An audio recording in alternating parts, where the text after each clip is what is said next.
오늘 주신 말씀 사도행전 15장 36절에서 41절입니다. 사도행전 15장 36절에서 41절. 불편하지 않으신 분들 일어나셔서 합독하시고 앉겠습니다. 시작. 며칠 후에 바울이 바나바더러 말하되 우리가 주의 말씀을 전한 각 성으로 다시 가서 형제들이 어떠한가 방문하자 하고 바나바는 마가라 하는 요한도 데리고 가고자 하나 바울은 밤빌리아에서 자기를 떠나 함께 일하러 가지 아니한 자를 데리고 가는 것이 옳지 않다 하여 서로 심히 다투어 피차 갈라서니 바나바는 마가를 데리고 배 타고 구브로로 가고 바울은 실라를 택한 후에 형제들에게 주의 은혜의 부탁함을 받고 떠나 수리아와 길리기아로 다니며 교회들을 견고하게 하니라. 아멘. 오늘 말씀의 제목은 교회를 견고하게 하는 사람입니다. 그리스도인은 예수 그리스도의 영원한 생명 속에서 이 땅에서부터 천국을 얻고 누리고 사는 사람이에요. 죽으면 천국 갔다 그것만이 아니라고요. 정말 예수를 믿으면 내 마음이 천국 같네, 우리 가정이 옛날보다 훨씬 따뜻하고 천국과 같이 되네, 이게 예수 믿는 거예요. 그렇다면 그리스도인이 이 땅에서 어떻게 구체적으로 여러분 천국을 이루고 갈 수 있을까요? 이게 중요하단 말이에요. 여러분, 예수 믿으면 정말 내 마음의 천국, 내 가정의 천국, 그리고 내 이웃에게 천국을 전하고 사는 거잖아요. 여러분, 어떻게 하면 하나님의 나라를 일구며 한 주 한 주를 살아가고 있으십니까? 마태복음 20장에 포도원 품꾼의 비유라는 말씀이 있어요. 이 말씀을 잘 아셔야 됩니다. 1절을 한번 읽어볼게요. 시작. 천국은 마치 품꾼을 얻어 포도원에 들어보내려고 이른 아침에 나간 집주인과 같으니. 다 시간이 없으니까 안 읽고 제가 설명을 바로 들어갈게요. 이제 품꾼들이 들어오는데 아침 9시에 들어와요. 그 다음에 낮 12시에 들어와요. 그 다음에 오후 3시에 들어와요. 그리고 오후 5시에 들어와서 포도원에서 일을 합니다. 이제 저녁이 끝났어요. 이제 포도원 주인이 이제 임금을 주는데 늦게 들어온 사람부터 주는 겁니다. 그러니까 한 데나리온을 줬어요. 그러면 여러분이 아침 일찍 갔으면 더 줄 거라고 생각을 하죠. 그런데 주인은 똑같이 줬어요. 그러니까 먼저 온 사람이 불평하죠. 아니, 나는 아침에 왔는데 저 5시에 온 사람 한 데나리온 줬으면 나는 더 줘야 되지. 여러분, 그게 여러분 생각 아니세요? 그러니까 주인이 그렇게 따지니까 20장 35절에 이렇게 얘기합니다. 주인이 그 중에 한 사람에게 대답하여 이르되 친구여, 내가 내게 잘못한 것이 없노라. 내가 나와 한 데나리온의 약속을 하지 아니하였느냐? 내 것이나 가지고 가라. 나중은 이 사람에게 너와 같이 주는 것은 내 뜻이니라. 내 것을 가지고 내 뜻대로 한 것이 아니냐? 내가 선함으로 내가 악하게 보느냐? 이렇게 말씀하셨습니다. 여러분, 이 말씀 속에서 하나님의 깊은 뜻이 무엇이라고 여러분 생각하십니까? 하나님은 모든 사람들이 동일하게 일용할 양식을 먹고 살기를 원하십니다. 그래서 정말 우리가 주기도문 할 때 일용할 양식을 주옵시고, 그런데요, 우리는 그렇게 안 기도해요. 부자 되게 하십시오. 먹고 철철 넘치게 해주십시오. 그렇게 여러분 솔직히 기도하지 않습니까? 여기서 우리는 깊이 생각해야 됩니다. 우리는 누가 하나님의 뜻을 쫓아 이 땅에 천국을 일구는 천국의 통로로 살아가는 사람입니까? 우리는 정말 그렇게 살아가고 있습니까? 우리는 세 가지 논리를 잘 꼭 기억하셔야 됩니다. 첫 번째, 자본주의 논리입니다. 더 많이 일한 만큼 더 많이 받아야 한다는 것입니다. 그래서 여러분이 보는 대로 세상은 빈익빈 부익부의 양극화 현상을 우리는 보고 있습니다. 근데 여러분, 이런 사람도 있잖아요. 나는 태어나 보니까 우리 엄마 아빠가 아무것도 가진 것이 없고 가난해. 난 그래서 태어날 때보다 가진 것도 없고, 또 우리 엄마 아빠가 가르칠 힘도 없으니까 배울 길도 없고, 정말 내가 태어나 보니까 우리 가정이 너무나 힘들어서 아무것도 없을 수 있잖아요. 그런데 어떤 애는 부잣집에 있어서 모든 것이 다 주어지잖아요. 그럼 불공평하지 않으세요? 내가 잘나서 그렇다고 부자가 됐다고 얘기할 수 있어요? 지 아버지가 부자였지.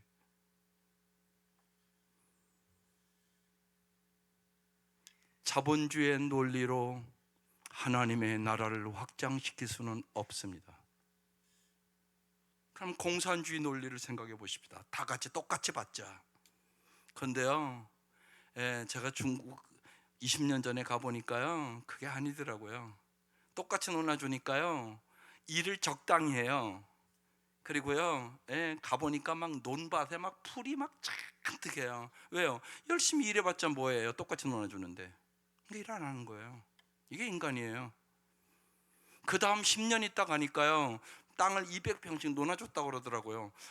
풀이나 그런 게 싹 없어졌어요. 이게 인간이구나. 근면과 성실을 상실케 하는 공산주의 논리로는 하나님의 나라를 이룰 수가 없구나. 말로만 뻔들게 하고 실제는 권력자들이 다 집어먹고 착취하고, 그게 공산주의. 여러분 보잖아요, 지금 이북. 그럼 여러분은, 우리는 그렇지 않아서 어떤 논리를 갖고 살아야 되는 거예요? 오늘 이 말씀이란 말입니다. 은혜와 사랑의 논리, 사랑주의의 논리로 살아야 되는 거예요. 1시간밖에 일하지 않았는데도 주인은 저 1시간밖에 온 사람에게도 가족들이 있는데, 사랑하는 가족이 일용할 양식을 먹으려면 한 데나리온이 필요하겠다. 그리고 5시에 온 그 사람에게도 한 데나리온을 준 거란 말입니다. 이 사람은 주인에 대한 감사와 간격으로 집에 돌아갔을 것입니다. 그리고 분명히 다음 날은 일찍 와서 주인의 그 선의에 더 감사하는 마음으로 최선을 다해서 주인 앞에 충성하고 살았지 않았겠습니까? 이게 크리스천의 삶입니다. 이걸 잘 아셔야 됩니다. 그래서 그 얘기하는 것입니다. 공부해서 남두자. 돈 많이 벌어서 가난하고 병들고 어려운 사람 많이 도와주자. 내가 더 좋은 환경에서, 더 좋은 조건에서, 더 좋은 부모에서 내가 잘 됐다면 내가 잘해서 잘 된 게 아니라 하나님의 은혜로 받은 것이구나. 그러면서 나누어주는 삶, 이게 하나님의 나라를 확장시키는 오늘 이 본문의 얘기입니다. 그도인은 하나님의 뜻을 깨달아 자신을 통해 한 사람이라도 더 많은 사람에게 하나님의 나라가 전해질 수 있도록 자신의 기득권과 권리를 자발적으로 포기하는 사람, 이 사람이 크리스천입니다. 오늘 이 은혜를 깨달으시기를 바랍니다. 이것이 여러분이 영원히 잘 사는 비결입니다. 정말 하늘에 많은 사람을 옳은 대로 인도한 자는 하늘의 별빛처럼 빛나리라. 그 말씀이 여러분의 삶에 임하는 말씀인 것입니다. 아무리 우리의 신앙의 연륜이 깊어도 자기 중심의 삶을 살려는 사람은 하나님 나라의 축복의 통로로 쓰임받을 수는 없다는 사실입니다. 우리는 사순절을 지금 지내고 있습니다. 삶을 변화시키는 진정한 사랑은 다른 사람을 대신해 희생하는 사랑뿐입니다. 주님이 우리에게 그것을 가르쳐 주셨습니다. 그래서 이 사순절에 특별히 우리가, 주님, 내게는 사랑이 없습니다. 주님의 그 십자가의 사랑을 내 마음에 부어 주시옵소서. 이것이 우리의 기도의 제목이 되어야 하는 것입니다. 인간은요, 깊은 사랑을 받으면 영원한 보호막이 생긴다고 그럽니다. 수많은 사람을 이렇게 만나보면서 느끼는 것은 정말로 부모로부터 사랑을 못 받은 사람은 그렇게 마음이 어렵더라고요. 그리고 막 그 사랑을 찾아서 이리저리 헤매는데요, 너무나 안 됐어요.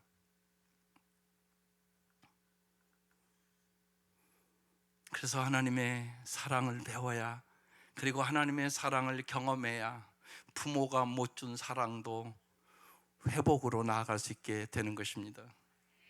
하나님은 우리를 너무너무나 사랑하시기에 기꺼이 독생자 예수 기도를 나를 살리기 위해 십자가에 죽이시고 우리의 죄값을 깨끗이 갚아주신 것입니다. 이 은혜를 내가 깨달은 만큼 행복해진다는 사실을 여러분 경험하시기를 바랍니다. 이게 이 사순절에 우리가 사모해야 하는 것입니다. 그래서 이 포도원 품꾼의 비유를 결론으로 16절에 이렇게 표현하고 있습니다. 이와 같이 나중된 자로서 먼저 되고 먼저 된 자로서 나중되리라. 여러분, 일찍 내가 예수를 믿었어도 자기중심적인 삶을 사는 사람은 이 말씀의 의미를 못 깨닫습니다. 나중된 자로서도 주님의 사랑을 깊이 깨닫는 사람은 먼저 된 하늘나라를 위하여 살아갈 수 있습니다. 근데 내가 먼저 믿었어도 나중심적인 사람은 하나님의 나라를 확장시킬 수 없는, 나밖에 모르는 인간으로 인생이 끝나게 된다는 얘기입니다. 그래서 나중된 자로 먼저 될 자도 있고요, 먼저 예수를 믿었는데 나중되는 사람도 있다는 것입니다. 그래서 오늘 본문을 좀 더 자세히 볼 필요가 있습니다. 오늘 본문은 형제들이 어떠한가 방문하자, 그리고 이제 자기들이 전도한 사람들의 양육 여행을 떠나는 바울과 바나바의 모습부터 시작됩니다. 36절입니다. 며칠 후에 바울이 바나바더러 말합니다. 우리가 주의 말씀을 전한 각성으로 다시 가서 형제들이 어떠한가 방문하자. 이렇게 이제 바울이 바나바더러 이야기를 했다는 것입니다. 바울이 바나바에게 1차 전도 여행 때 복음을 전했던 각 성읍들을 찾아가서 그들의 믿음을 더욱 다져주고 새로운 전도의 기회를 얻자고 지금 얘기하는 것입니다. 이들은 안디옥에서 그냥 안정된 삶을 버리고 하나님의 나라를 한 사람이라도 더 많은 사람에게 전하고자 이제 하나님의 축복의 통로로 살기 위하여 자기의 권리와 기득권을 버리고 포기하고 지금 떠나자고 얘기하는 것이에요. 이것이 하나님의 마음입니다. 이것이 선교사들의 마음입니다. 오늘 여러분 김태준 선교사를 위해서 아마 헌금하실 텐데 참 고맙습니다. 저는 생각하면 그 선교사 생각하면 눈물 나요. 참 어렵게 자기 아들 둘에다가 또 정말 버림받은 아이들 둘씩 입양을 해가지고 내 아이들을 기르잖아요. 선교사가 어려운 게 그런 게 어려운 일이에요. 뭐냐면 선교부는 선교부를 쓰잖아요. 그런데 많은 사람들이 아이들의 자녀 교육비까지는 안 준단 말이에요. 그러니까 선교사들은 한결같이 그 자녀 교육들 때문에 그렇게 애를 타더라고요. 그래서 기도해 달라고 부탁을 하죠. 그래서 이번도 이제 그런 부탁은 전혀 안 했어요. 안 했는데 신문에 보니까 제가 이제 알기는 알았어요. 한 3,300만 원 빚을 진다고. 근데 신문에 그게 난 거예요. 그래서 우리 성도들과 함께 적더라도 우리가 최선을 다해서. 근데 어제 신문인가 어떤 분이 1,000만 원을 이렇게 했다고 신문에 또 났더라고요. 하나님께서 풍성히 채워줄 것을 저는 믿어요. 하나님의 나라와 일을 위하여 생명을 바쳐 살아가는 사람이거든요. 이게 하나님의 마음, 이게 선교사의 마음이에요. 그도인은 하나님의 뜻을 쫓아 하나님 나라의 축복의 통로로 살기 위하여 자발적으로 자신을 비우는 사람, 이것이 참된 크리스찬의 길입니다. 두 번째, 그런데 문제가 생겼어요. 바울과 바나바가 서로 다투어 갈라지는 일이 생긴 겁니다. 37절, 바나바는 마가라는 요한도 데리고 가자고 얘기를 하고요, 바울은 밤빌리아에서 자기를 떠나 함께 일하러 가지 아니한 자를 데리고 가는 것이 옳지 않다. 그래서 의견이 달라진 거야. 바울은 마가를 이제 대동하자는 이 바나바의 제안에 대해서 저 사람 안 된다는 거예요. 왜냐하면 우리가 어려울 때 저는 그냥 돌아갔다는 거예요. 그러니까 무책임한 사람이라는 거예요. 그래서 저 사람을 데려갈 수 없다고 그렇게 얘기를 해서 심하게 이제 39절에 심히 다투었어요. 그리고 피차 갈라서요. 그래서 바나바는 마가를 데리고 배 타고 구브로로 가고, 이제 바울은 실라를 데리고 반대쪽으로 가요. 근데 여기서 여러분 잘 생각해 보시면 당혹스럽잖아요, 이 말씀이요. 이 바울과 바나바가 누굽니까? 우리가 이미 말씀을 나눴지만 복음을 위하여 생명도 아끼지 않는 사람들이잖아요. 그런데 한 치의 양보도 없이 심히 다투고 끝내 갈라섰다고 오늘 성경에 기록되어 있단 말이에요. 은혜가 돼요, 안 돼요? 잘 안 되죠? 그러면 이 말씀을 왜 여기다 기록해 놨을까요? 이게 우리에게 주신 하나님의 음성이에요. 만남과 헤어짐의 원리를 우리는 잘 배우셔야 돼요. 몇 가지를 기억해야 돼요. 한 가지는요, 우리가 주의 일을 할 때 언제나 이견이 있을 수 있다. 우리의 관점과 해석과 문화의 차이 때문에 다르게 볼 수도 있음을 서로 언제나 이해해야 한다는 것입니다. 여기서 그런데 주의해야 될 것이 꼭 있어요. 그것이 사탄의 공격에 의해 본질적인 문제인가를 꼭 분별할 수 있어야 됩니다. 바울과 바나바의 문제는 하나님에 대한 본질적인 문제가 아니고 마가에 대한 사람의 견해가 달랐다고 얘기하는 거예요. 두 번째, 우리가 하나 기억해야 될 것은 기도하고 말씀을 전하는 하나님의 사람이라도, 인정받는 사람일지라도 의견의 불일치로 헤어질 수 있다는 것이에요. 그래서 우리 개신교회는 교파가 많아진 거죠. 의견의 차이로 서로 다툴 수 있지만 그 이면에 하나님의 사랑이 있다면 더 성숙하고 발전할 수 있다는 것입니다. 조심해야 될 것은 상대적인 취향과 방법의 문제 때문에 서로 비판하거나 정죄해서는 안 된다는 것이에요. 그럼 같이 망하니까요. 피차 물고 뜯으면 망하리라. 그렇게 가니까요. 바울과 이 바나바의 헤어짐은 예수님 때문이 아니고 마가라는 사람을 어떻게 해석하느냐, 개인적인 취향 때문에 갈라진 거예요. 어쨌든 서로 용납이 안 된 두 사람은 헤어지는 지경에 이르렀습니다. 그 결과 바나바는 마가를 데리고 구브로 지방으로 갑니다. 구브로는 바나바의 고향이요, 1차 전도 여행 때 마가가 실수했던 그 장소입니다. 바나바는 그곳으로 마가를 데리고 갑니다. 그리고 바나바의 참 사렵 깊고 정말로 따뜻한, 남을 언제나 위로했던 이 바나바는 참 인격자였습니다. 그리고 이 마가를 변화시킵니다. 바울은 정반대의 방향으로 갑니다. 여기서 우리는 성경적인 헤어짐의 원리를 잘 깨달아야 됩니다. 헤어지는 것도 잘해야 된다는 말입니다. 복음을 위해서 잘해야 하는 것입니다. 40절, 바울은 그래서 실라를 택한 후에 형제들에게 주의 은혜의 부탁함을 받고 떠났습니다. 이 실라는 자기의 생명을 걸고 정말 복음을 전하는 참 하나님의 마음과 말씀을 담고 있는 사람이었고, 자기 중심의 예수님을 충만하게 모시고 있는 사람이었습니다. 그래서 이제 실라와 함께 바울은 복음을 전하러 떠났던 것입니다. 여기서 우리가 하나 꼭 기억해야 될 것은 우리가 헤어질 수밖에 없는 그 일을 만날 수 있습니다. 어떻게 헤어지느냐가 중요합니다.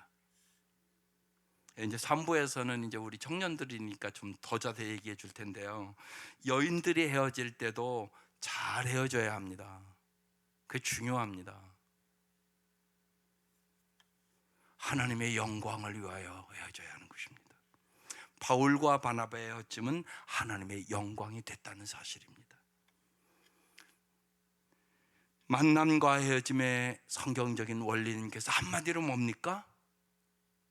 만나도, 여러분 읽으세요. 하나님의 영광을 위하여, 헤어져도 하나님의 영광을 위해서입니다. 여러분 이 생각을 꼭 하시고 살아가시기를 바랍니다. 만날 수 있고 헤어질 수 있어요. 인간은. 바나바를 통하여 마가는 후에 마가복음을 쓰는 기독교의 중요한 인물이 됩니다. 말년에 로마 감옥에 갇힌 바울은 마가가 더 이상 무책임한 인간이 아니라 복음을 위하여 누구보다도 책임 있는 일꾼이 되었다는 소식을 접하고 마가를 불러서 자기의 동역자로 삼습니다. 그러니까 바나바가 마가를 그렇게 아름다운 사람으로 바뀌게 만든 거예요. 바울과 바나바와는 이제 반대 방향인 이제 북쪽으로 이제 바울은 올라가면서 수리아와 길르기아의 교회들을 견고하게 세웠습니다. 바나바의 결별로 바울은 2차 전도 여행으로 아시아에 국한된 전도 여행지를 방문하려고 했는데 하나님께서 중간에 환상을 보여줘요. 그리고 유럽 대륙에 전도를 하는 계기가 됩니다. 참 하나님의 역사는 놀랍지 않습니까? 여기서 우리는 깊은 교훈을 꼭 얻으셔야 하는 것입니다. 바나바와 바울은 의와 불의, 선과 악처럼 나는 옳고 너는 틀린 것이 아니라 너와 나는 각자 주님 안에서 다른 생각을 지니고 있지만 하나님은 너와 나의 다른 생각을 통해서도 하나님의 뜻을 이루신다는 것입니다. 그래서 우리가 의견이 다르다고 서로 비난하거나 다시는 상종하지 않겠다는 부정적인 의미의 결별을 해서는 안 됩니다. 헤어질 수밖에 없다면 여러분 꼭 서로 축복하고 헤어지는 여러분 되시기를 바랍니다. 하나님의 영광을 생각하며 여러분 모든 일들을 처리하시기를 바랍니다. 이것이 지금 이 민족과 이 나라에 너무나 필요한 것입니다. 바울과 바나바는 주님의 부르심이 달랐습니다. 바울은 대중전도를 위하여 부르심을 받았다면 바나바는 자기에 맡겨진 한 사람 한 사람을 세우는 위하여 부름을 받았단 말입니다. 두 사람은 모두 자기의 부르심에 순종하여 최선을 다했고 하나님께 영광을 돌릴 수 있게 된 것입니다. 우리는 주님의 부르심에 따라 살 때만 그 누구와도 비교하지 않고 절대 감사한 사람으로, 절대 만족하는 사람으로, 절대 기쁨의 삶을 살 수 있음을 깨달으시기를 바랍니다. 그래서 특별히 기도인은 세상의 직선이 아니라 둥근 원위에서 각자 자기의 부르심의 방향을 따라 자기만의 절대적인 삶을 사는 사람들임을 기억하십시오. 꼭 기억하셔야 됩니다. 왜? 한국 사람들은 직선에 줄을 세우고 비교하고 짓밟고 올라가라고 자꾸 한단 말입니다. 안 그런 것 같지만 많은 부모들이 자식을 그렇게 기른단 말입니다. 그건 올바른 기독교 가치관이 아니란 말입니다. 부모들은 자녀들이 주님의 부르심을 따라 자기의 삶의 길을 찾아갈 수 있도록 끝까지 믿어주고 밀어주고 기도하는 부모가 되어야 합니다. 이 은혜가 함께 하시기를 주의 이름으로 축원합니다. 마지막으로 이들이 교회를 견고하게 세웠다고 말합니다. 41절 수리아와 길르기아로 다니며 교회들을 견고하게 하니라. 초대교회는 변변한 예배당이나 확립된 제도를 갖추지 못한 가정교회였습니다. 바울과 실라가 가정교회를 방문한 목적은 교회를 견고하게 세우기 위해서였습니다. 교회는 여러분 건물이나 제도가 아니라 예수 그리스도를 믿는 사람들의 모임입니다. 이 건물은 교회가 아니라 예배당, 이게 올바른 얘기입니다. 교회는 당신이 교회입니다. 그럼 좋은 교회는 누가 만듭니까? 당신이 만듭니다. 내가 믿음에 굳게 서지 아니하면 교회는 굳게 설 수 없는 것입니다. 그러므로 바울이 수리기아와 길리기아 교회들을 견고하게 했다는 것은 교인들의 믿음을 바르고 굳게 확립시켜 줬다는 뜻입니다. 사순절 맞이하면서 제가 계속적으로 고난에 대해서 지금 글을 쓰고 있습니다. 이번 주도 고난에 대해서 썼습니다. 주의 고난을 정말 묵상하면서 정말 고난을 이길 수 있는 십자가의 능력을 여러분이 경험하셔야 되는 것입니다.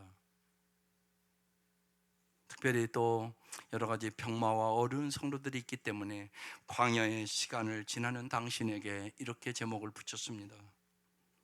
예수님과 함께 고난을 이기는 방법을 배우라는 것입니다.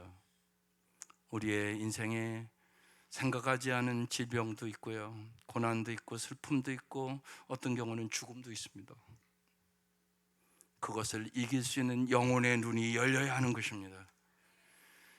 세상 것만 바라보는 우리가 아니라 고난과 역경과 어려움이 있을 때마다 하늘의 문이 열려 천국을 바라볼 수 있는 눈이 열려야 이기는 것입니다. 그렇지 않으면 평생 슬픔의 노예로 살게 되는 것입니다. 주님은 그 눈을 우리에게 언제나 변화산에서도 열어주셨습니다. 인간은 언제나 여기가 좋사오니 조금 편하면 여기에 초막셋을 짓고 살고 싶습니다 그럽니다.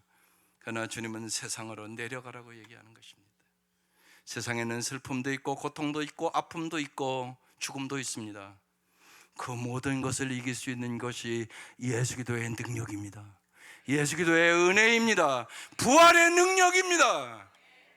이 복음을 우리는 전하며 살아야 되고 확고하게 어떠한 고난도 이길 수 있는 능력을 나 자신과 내 사랑하는 자녀들에게 심어줘야 하는 것입니다. 그 시대 가정교회 전문적인 목회자도 없었고요, 신약 성경을 기록된 성경도 없었고요, 교인들끼리 신앙생활을 한다는 것은 엄청나게 어려운 일이 있지 않았겠습니까? 그때 바울과 실라로부터 복음을 체계적으로 전해 들음으로 그들의 믿음과 삶은 반석 위에 세워질 수 있었다는 것이 오늘 본문인 것입니다. 바울과 실라가 자신들의 안락한 권리를 포기함으로 여러 사람의 믿음과 삶이 견고해질 수 있었다, 그런 뜻입니다. 사랑하는 성도 여러분, 우리 성도들이 저에게 그랬잖아요. 10년 전에 그냥 목사님 그냥 하던 대로 그냥 목회하지 가정교회 뭐하러 합니까?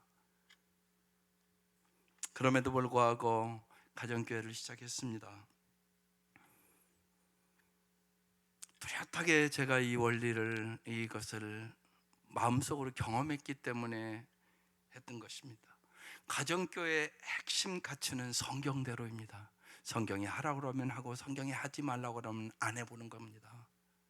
성경대로 하면 하나님이 반드시 역사한다는 것입니다. 그래서 여러분도 꼭 성경 말씀을 부여잡고 기도하시기를 바랍니다. 주님은 반드시 말씀대로 이루시는 신실하신 하나님이십니다. 그리고 가정교회에 중요한 것이 세축 내기둥입니다. 세축은요, 먼저 은혜로운 예배를 꼭 사모하고 드리시기를 바랍니다. 그리고 말씀을 듣고 그 말씀 붙잡고 한 주 사는 것입니다. 그리고 가족 공동체를 경험하는 목장에 꼭 가서 함께 울고 함께 기도하고 하나님의 임재하심을 경험하시기를 바랍니다. 그래서 매주 기도응답이 됐다고, 우리가 함께 울었는데 위로가 됐다고, 그래서 꼭 여러분 목장에 가시기를 바랍니다. 그래서 또 시니어 목장원들은 시내에 와서 열심히 기도해 주시기를 바랍니다. 그래서 정말 주님은 하나님의 뜻대로 하는 것이 내 가족이라고 얘기를 하고 있거든요. 가족 공동체를 경험하는 목장, 그리고 여러분이 체계적인 삶 공부, 말씀의 공부를 통하여 반석 위에 내 믿음을 세우는 것입니다. 이것이 세축입니다. 내기둥은 뭐냐면 교회의 존재 목적을 뚜렷하게 아는 것입니다. 영혼을 권하여 제사 삼는 교회. 그리고 예수님의 제자 훈련의 방식은, 주님은 우리를 제자가 되라고 불렀는데 목장에서 보여서 만드는 현장입니다. 그냥 이론적인 것이 아니란 얘기입니다. 왜요? 사람은 본대로 하잖아요. 여러분 자녀들을 보면 알잖아요. 내가 아무 말 안 해도 보면 내 자녀가 본대로 해요. 좋은 것만 닮으면 참 좋은데요, 나쁜 것도 닮잖아요. 그래서 목장이 중요한 거죠. 세 번째는 성경적인 사역 분담을 하는 거예요. 목양을 하고 교회를 세우는 것은 성도들의 못. 목회자의 사역은 열심히 정말 기도하고 말씀을 가르치고 성도들을 세상의 어떤 고난과 역경도 이길 수 있는 자로 훈련시키고 리더십을 발휘해서 정말 잘 주님이 원하시는 그 길로 가도록 만드는 거예요. 그게 목회자가 해야 되는 일입니다. 그리고 이제 우리는 섬기는 리더십으로 영원한 승리를 거는 거예요. 인생의 목적은 여러분 섬김이에요. 이 사순절에 특별히 깊이 묵상해야 될 말씀이요, 마가복음 10장 45절이에요 인자가 온 것은, 예수님이 온 것은 섬김을 받으려 함이 아니라 도리어 섬기려 하고 자기 목숨을 많은 사람을 대신하여 대속물로, 이 대속물이 누트론이라는 헬라어인데요, 노예나 죄수의 자유를 사는 것. 옛날 미국 교회에서는요, 예배 때마다 헌금을 해서 노예 한 사람을 풀어주는 거예요. 그 교회 밖에 나가면 노예 시장이 있는 거예요. 노예가 꽉 있는 거예요. 그러면 헌금을 해서 그 노예를 사는 거예요. 그리고 그 노예를 자유를 주고 풀어주는 거예요. 그렇지 않으면 아버지는 동부로, 딸은 서부로, 엄마는 북으로 뿔뿔이 다 헤어져서 평생을 못 만날 것이에요.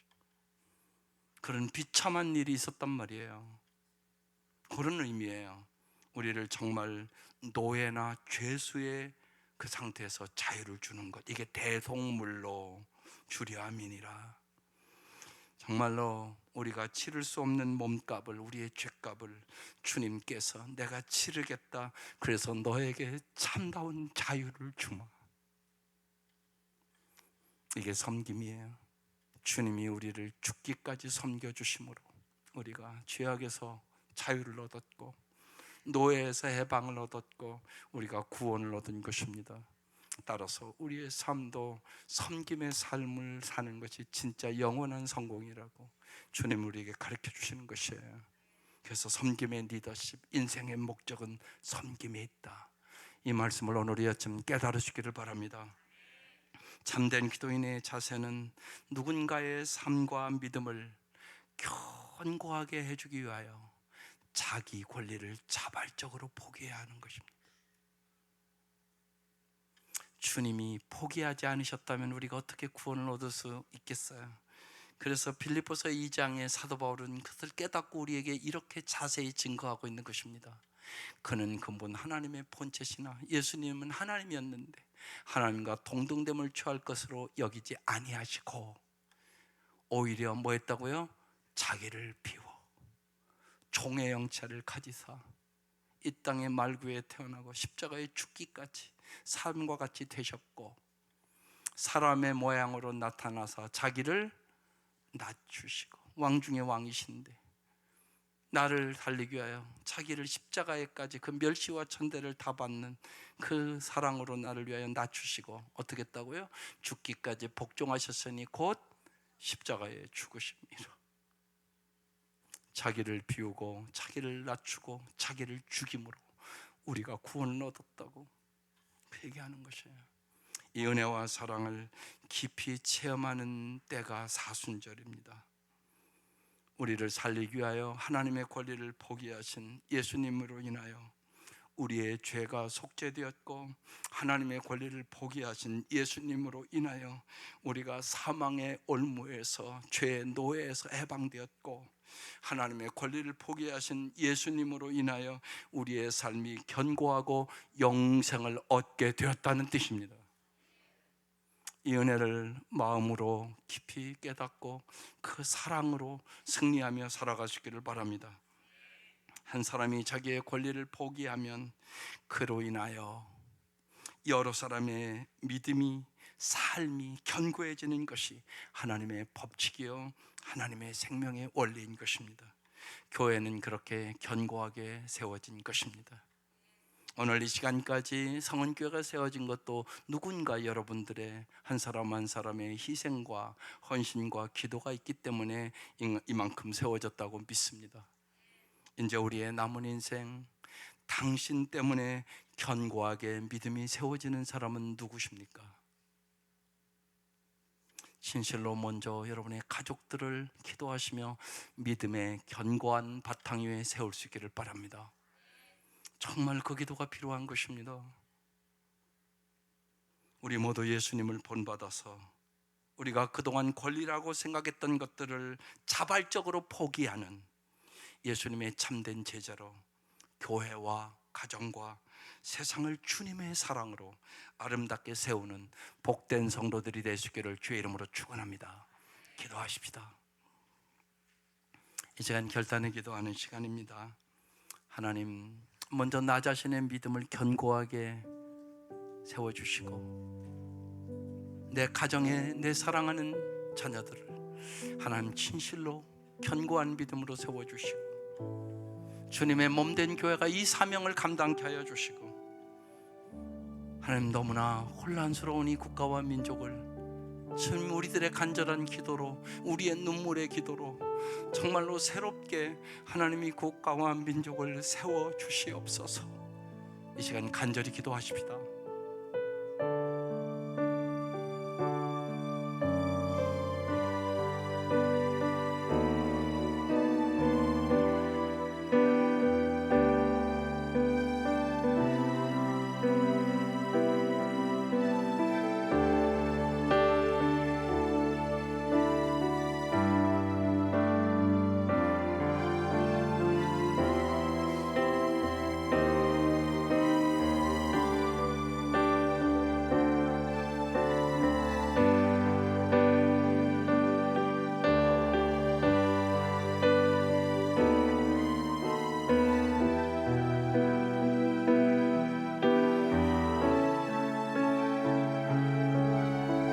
하나님 아버지, 나로 인하여 성도들이 잘 믿음의 반석 위에 세워졌나 생각하고 회개하고 반성하는 한 주였습니다. 모든 것이 나의 욕망, 나의 야망, 나의 욕심, 나의 고집이 아니었는가를 돌아보며 주님 앞에 참회합니다. 오직 사람을 아름답게 세우고 오직 하나님의 영광을 위하여 가정과 교회와 민족을 견고하게 세울 수 있도록 성령님 역사하여 주시옵소서.